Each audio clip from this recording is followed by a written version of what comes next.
This presentation is going to cover some of the material that you read in the introduction to the Middle Ages in Norton Anthology Volume 1, Part A. And specifically, it's covering the early history of England, that is the geographical space, that place that we now would refer to as the British Isles or the United Kingdom.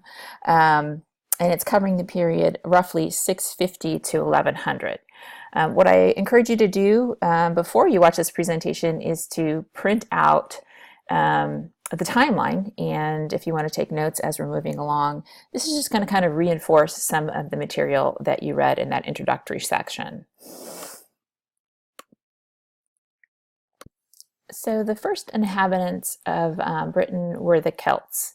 And as you can see from this map on the slide, they migrate mostly from Europe, and they migrate to Britain around 400 BC. So they are the original inhabitants of Britain before the Roman conquest. And so Celtic is actually well, it does have some influence on English, but it is not English. English does not derive from Celtic. It is the root language for modern Welsh, Scottish, and Irish Gaelic, though. If you have the opportunity to travel to Great Britain, what you'll find is that people in Wales and in Ireland and in Scotland, they're very proud of their linguistic heritage. And if you go to Wales, you'll find that people are actually bilingual there, and they speak Welsh and English. You can get a little taste or a sense of what the Celtic language would have been like. A lot of consonants, really long words with a lot of consonants. Move on to the next slide here.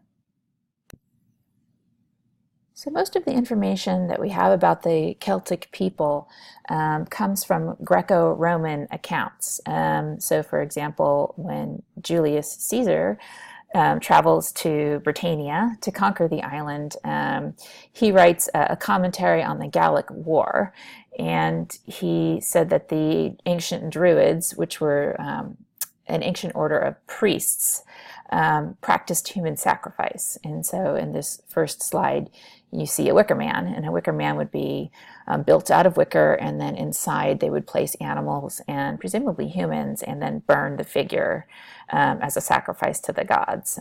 This is a ceremony that Julius Caesar describes in his account. What's significant about the Druids, or the Celtic priests, is that they established the first tradition of writing, and a tradition of writing as being sacred. So an ancient alphabet appears at this time called the runes, and it's the Celtic, the Druid priests who actually guard the secret or the mystery of the runes and interpret them. And this tradition of the sacredness of writing, it persists throughout the Middle Age and through the early spread of Christianity. The image on the left over here is a rendering of some kind of ritualistic ceremony, and it shows the Druids inside of a stone circle, something like Stonehenge. And so there's a lot of speculation about all of these stone circles. Stonehenge is not the only one. They exist throughout the British Isles, actually, Stonehenge being the most sort of magnificent example. But it is presumed that they had some kind of ceremonial or religious purpose. So now I'm going to move on to the next slide. One of the remarkable artifacts surviving from the Anglo-Saxon period is what's known as the Ruthwell Cross. And it is preserved in a church in Scotland. And there are 3 images of it here on the slide. And so in this central image, you can actually see that the stone has been inscribed with texts, and those are actually Celtic runes. You can see in the third image, it represented a little bit more clearly. And this text actually predates all surviving manuscripts of Old English poetry. And the text is portions of one of the poems that I'm asking you to read for this week's lesson, The Dream of the Rood. And so that really kind of reinforces the idea of writing as sacred and also writing in the service of religion or of faith or proselytizing. So I'm going to move on to the next slide. So the early history of Britain is really one of conquest and domination. After the Celts, you have the Romans, and they arrive in the 1st century AD. I already mentioned that Julius Caesar was the one who gave us some of the earliest accounts of the inhabitants of Britain. But it's actually the Romans who call the island Britannia, and that's where it gets its name. And if you know from your history classes that Rome is engaged in a sort of aggressive campaign of empire building, of conquest, colonization. And they sort of expect that it's going to be easy to do, but they find that it's not. And so what I have depicted on this slide is a painting by the artist John Opie, and it's called Boudica Haranguing the Britons. And it's the focus is this battle or this campaign that she wages against the Romans in 60-61 AD. She's an East Anglian warrior queen, and she leads a successful uprising against the Romans. And at this point, the Emperor Nero actually considers withdrawing forces. They're wondering if the cost, the losses that they're incurring in Britain are really worth it. And again, from history, we know that in terms of the technology of war at this time, the Romans are really the masters. They have armor, they have weaponry, advanced weaponry, they have strategy and planning. And by their accounts, the Britons were really sort of primitive. What I think is interesting about Boudica's story is the speculation and that it raises about women's role in battle, and the idea that women battled alongside men, or the Celtic women battled alongside men. And this is something that you see in pop culture representations of this period. And a couple of examples would be a film called Arthur and another one called The Eagle. And I don't necessarily recommend that you watch them, but they do kind of play up this allegory of, you know, the primitive inhabitants being sort of, you know, assaulted by, you know, the sophisticated war machine. And, you know, the conquest is not nearly as easy as the sophisticated warriors expect it would be. So I'll move on to the next slide now. So as I noted, in the 1st century AD, the Romans gained control of most of Great Britain. And so what you see on this slide are two images. In the image on the left, you see a map which outlines the extent of the Roman Empire. And so you can see this represents Roman territories, and over here we have Great Britain. And this dividing line here represents the extent of their control. So most of the island is occupied and controlled by the Romans, but the Celts go north in what we now know as, or we now call Scotland. And what happens is in the 2nd century AD, the Roman Emperor Hadrian, he's sort of tired of the incursions and the conflicts between his colonies and the Celts, and so he decides to build a border wall. So this might resonate with some of you who do or do not support the building of a border wall. And this is actually an image of the remnants of it. You can still see it. It would have been much higher than this, obviously. You know, land has filled in here. But he builds it across the entire island. And so that gives you a sense of how badly he really wanted to separate the Romans from the primitive Celts. To some extent, Hadrian's project is successful. He does manage to create a dividing line. He has soldiers on the wall, standing watch on the wall. And he manages to kind of separate the colonists from the primitive Celts who go north. And as a consequence, Celtic language and culture is submerged under Roman domination for about 400 years after this. One of the films I mentioned called The Eagle um, imagines a conflict that happens around this wall, and in particular, a Roman officer who's obliged to go on the other side of the wall. And it's kind of an interesting allegory for race relations, really. And so I don't recommend it in terms of a historical accuracy, but as an allegory, it's certainly interesting. Okay, so we'll move on to the next slide. It's important to note, and it's not on my slide here, but it's important to note that during these 4 centuries that I just described, Christianity is spreading. And so there's kind of like a push and pull.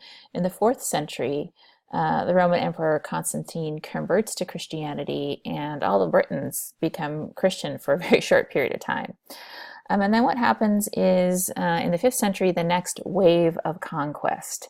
And the Romans are overwhelmed as these German tribes begin to arrive in the 5th and 6th centuries. The first date being 449, the first arrival of a new wave of settlers that we call the Anglo-Saxons. And Anglo-Saxon is really a collective term consisting of 3 tribes from the European shores of the North Sea. So the Angles, the Saxons, and the Jutes. Modern Denmark was known as Jutland. And so this map is a rendering of the movement of those Germanic tribes to Britain. And so it's important to note that, these are different peoples. They speak a similar language, but they had dialectical differences and wouldn't necessarily be able to communicate with one another easily. So it's not a unified front of Anglo-Saxons moving into Great Britain. The Anglo-Saxons do not have a form of writing, but when they arrive in Britain, they see the Celtic rune engravings, and they dubbed the term Writen, W-R-I-T-E-N, which later would become the word for write, W-R-I-T-E.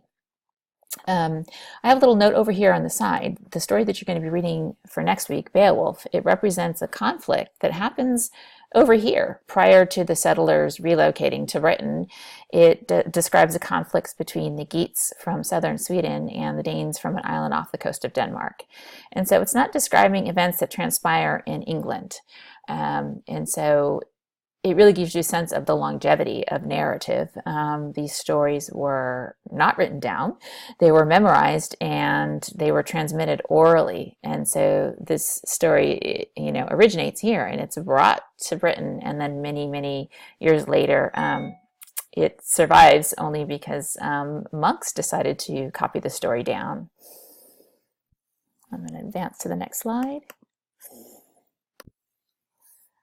So the Anglo-Saxon tribes settled in various places, and they spoke in different dialects. A dialect is a local variety of a standard language. It's not the same as an accent. So in America, we have a lot of different accents. I can understand somebody who's speaking Southern English very clearly.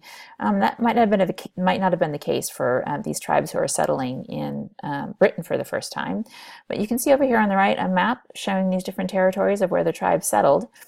And the names that were given are sort of sustaining to this day: Northumbria, Mercia, East Anglia, Wessex, and Kent. But I guess my point is that somebody from Northumbria might not have understood somebody from Kent very clearly. And then this image over here on the right is just a depiction of what an Anglo-Saxon dwelling might have looked like, because I think it's interesting and you might like to know how these people lived. Okay, moving on. So what you're seeing on this slide are images from an excavation that happened relatively recently in 1939 of an Anglo-Saxon ship burial. And you have an image from the excavation over here, and then you have some of the artifacts that were found. And based on what was found, they presume, and on the fact that they were buried in a ship, they presume that this was, a noble person. And so there's speculation it's possibly the burial site of Redwald, who ruled East Anglia in the 7th century. These artifacts are now on display at the British Museum, and they were really significant because it revealed a lot of misconceptions that people had about the Anglo-Saxons. And one good example is just the artistry and the craftsmanship. I don't know if you can see it here very well, but this delicate, like metalwork, this almost like lace-like effect that's created in this buckle. Um, and just the beauty of some of these artifacts gave people, historians, a sense of people who were much more artistic and much more cultured than they had imagined. And it's also interesting because one of the first, the prologue to Beowulf, the story that you're going to be reading next week, it opens up with a ship burial. It describes the burial of a king being placed on a ship like this and cast out to sea with all of these objects. So it's a sort of pagan kind of burial, and the idea being that the person would need these things with them in the afterlife. But it really resonates and supports that is the excavation really supports the representation of that burial in the story of Beowulf. And a little bit of a side note here, I mean, you can't really underestimate the significance of and the impact of this historical find, because what happens after 1939 is a sort of new investment and scientific exploration of the culture of the Anglo-Saxons. And it also inspired people like J.R.R. Tolkien, whose worlds, his imaginary worlds that he creates in books like Lord of the Rings and Hobbits, it very much derives from his scholarship and his investment in the study of the Anglo-Saxon people. And so you'll see as you're reading Beowulf that and you're reading Anglo-Saxon literature, that a lot of the things like talking trees and dragons, and even some of the names that are mentioned, the secondary names in the story of Beowulf, they're sort of borrowed by Tolkien and brought into his stories, his trilogy, the Lord of the Rings trilogy. Even the term Middle Earth, that is something that he borrows from the Anglo-Saxons. And so we might not be starting with Anglo-Saxons as the first example of English literature, because it doesn't sound like English at all. It sounds like German, but for this find. And so I can't really, overstate the significance of it.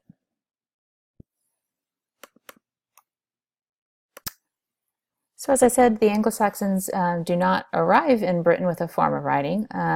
Literature is memorized and it's communicated orally by a scop, which is the Old English word for poet. And this is the image that we have on the homepage for our course site in Canvas. The scop would perform stories for an audience, and you can see he has a lyre in his hands here, and so it would be accompanied by music. And the verse was rhythmic and formulaic, musical, right? With a regular meter, a certain number of syllables or beats within each line, and a pause or a break, which is called a caesura. This is one of the terms on your critical terms list. There would be a pause in the middle of each line.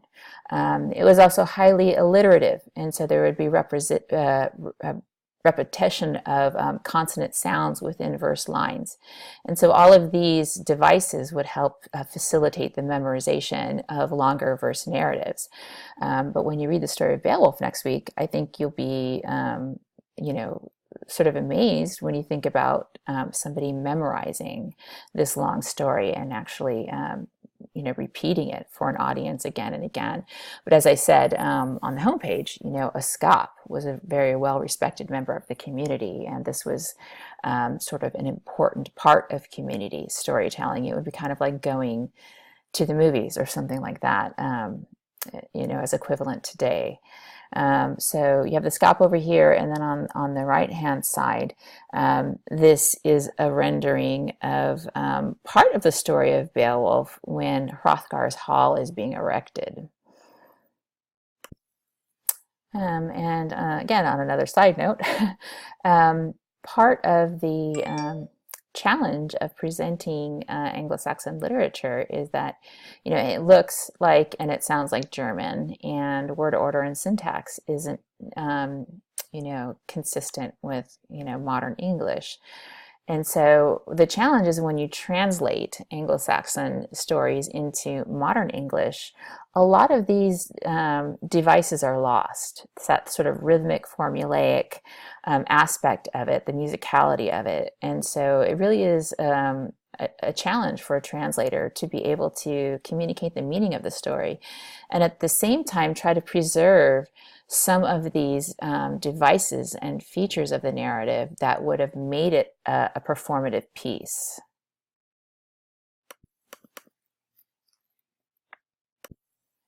So over the course of this survey, it's going to become very clear to you that the story of English literature is inseparable from the history of faith and the culture of faith that persists in the place that we call Britain.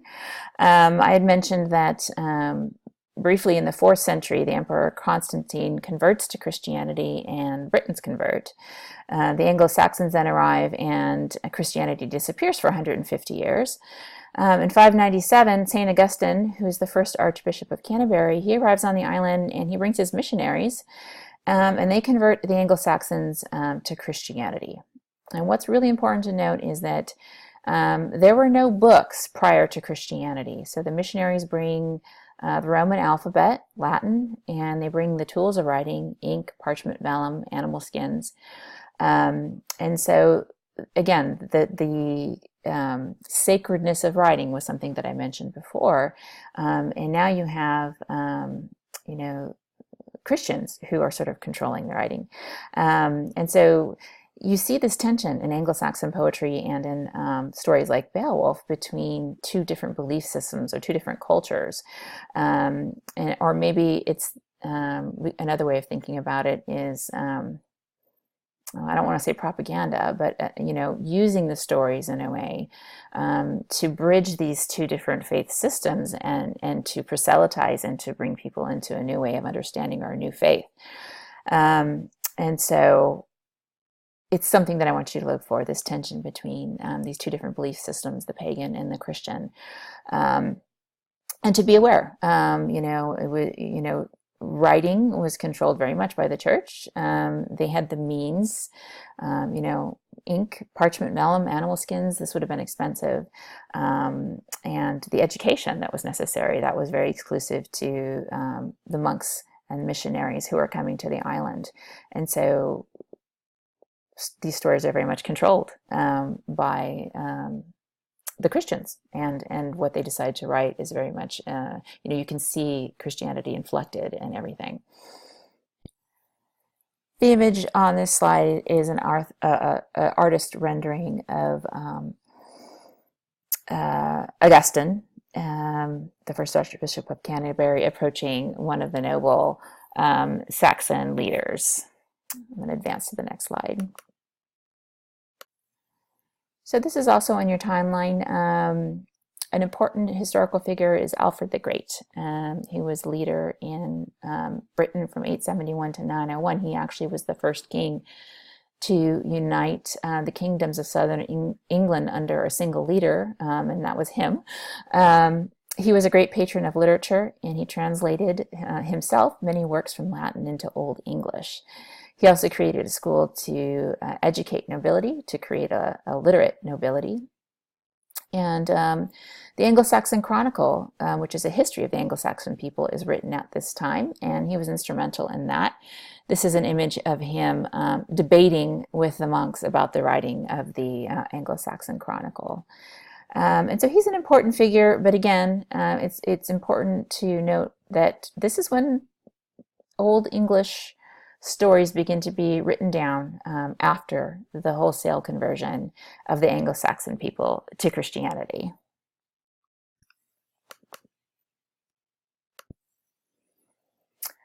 So what you're looking at on this slide is one page from what is known as the Exeter book. And it is the sort of the most important document surviving from this period, from the 10th century, in terms of Anglo-Saxon literature. Almost all of what we have surviving from that period is in a couple of books, and this one, the Exeter book, being the most significant. And on this page, you actually have one of the poems that we're reading for this lesson, "The Wanderer." And what I've set up here is, again, kind of reiterating what I've already said, is that because all of this is captured after the conversion of the Saxons to Christianity, there's kind of an odd conflation of values happening. You see, and I have a quote here, "the aristocratic and heroic kinship values of Germanic society, oddly conflated with the values and ideals of Christianity." And the way that your Norton's editors explain this is that Christian poetry is often cast in the heroic mode. You definitely see that in a poem like "The Dream of the Rood," which is also assigned for this week.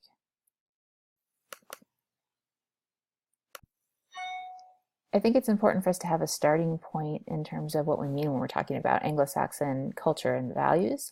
And so I've grabbed this quote from the introduction to the period.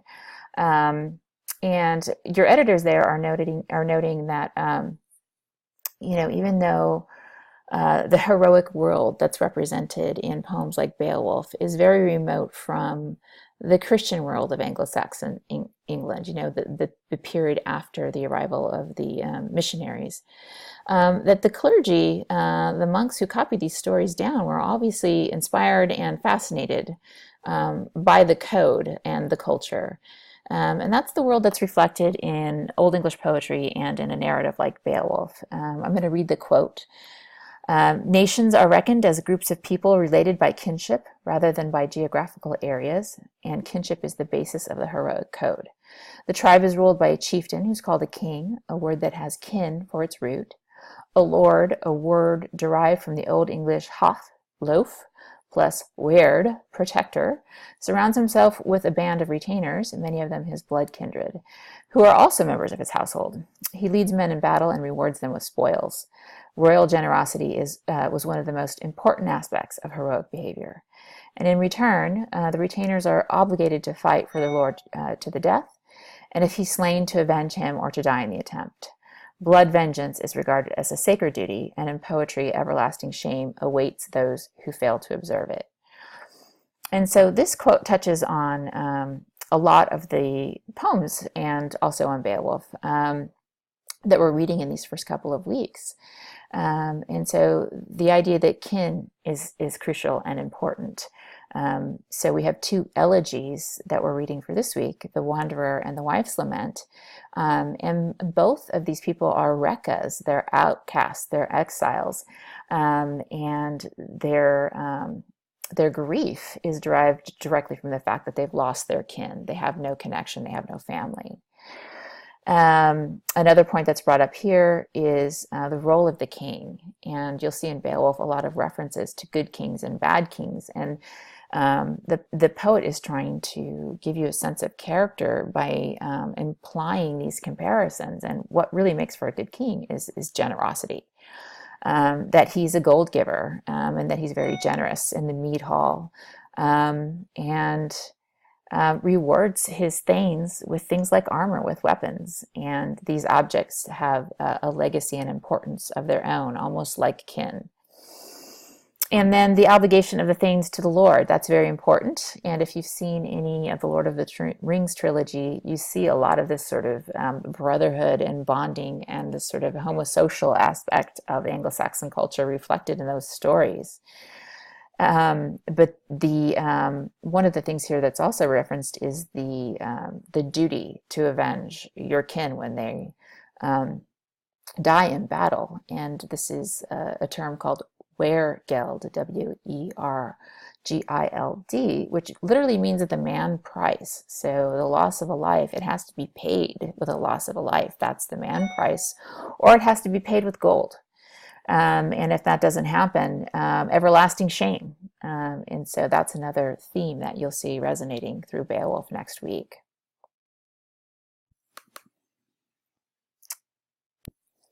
So here we are finally on the last slide, and a lot of what I've already said kind of speaks to um, the difference between the Anglo-Saxon value system um, and how it's related to their religion, and in comparison to the Christians of Southern Europe.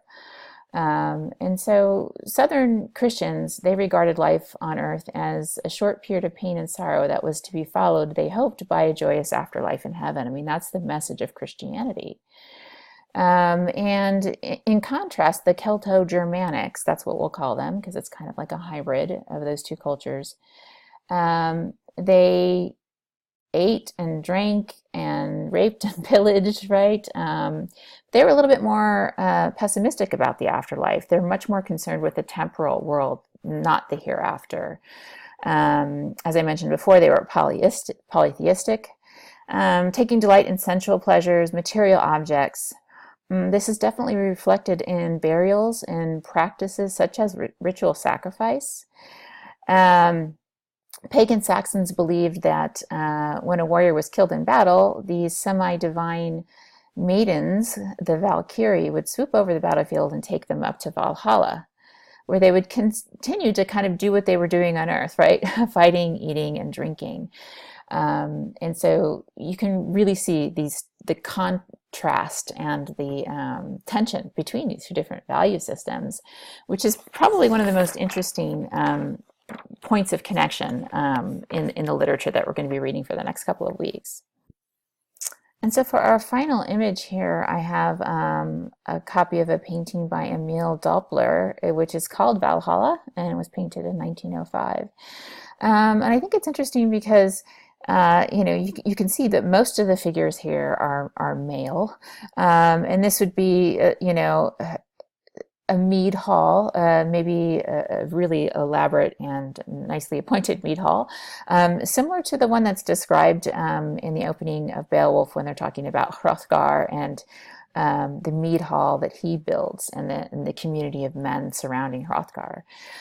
There's just one female figure here, and you can see that she's the object of the male's gaze, but she's not she's not she's probably a mead wench. She's going around and filling the cups. And so one of the things that I do ask you to think about as you're reading Beowulf is, what is the role of women in this Anglo-Saxon society? And there are a couple of interesting figures. We're reading the wife's lament this week. The wife might be an example of a peace weaver. There are a couple of peace weavers featured in Beowulf as well. And a peace weaver is a woman who's traded between tribes to facilitate a peace. So if tribes were warring with one another, the king might give his daughter in marriage to the son of the other king, and then that would presumably bring an alliance. But in these stories, what we find out is that these alliances don't often last, and then what happens is the peace weaver ends up being sort of an enemy, out of her element or out of her place. But heaven is a place for male warriors for the most part, is the message of this painting, I think. And so I do want you to pay attention to those moments when Wealhtheow, who is Hrothgar's queen, speaks, and also to the story of Hildebur, which is kind of a side story told by the poet, who is telling a story in Hrothgar's hall as they're celebrating one of Beowulf's conquests.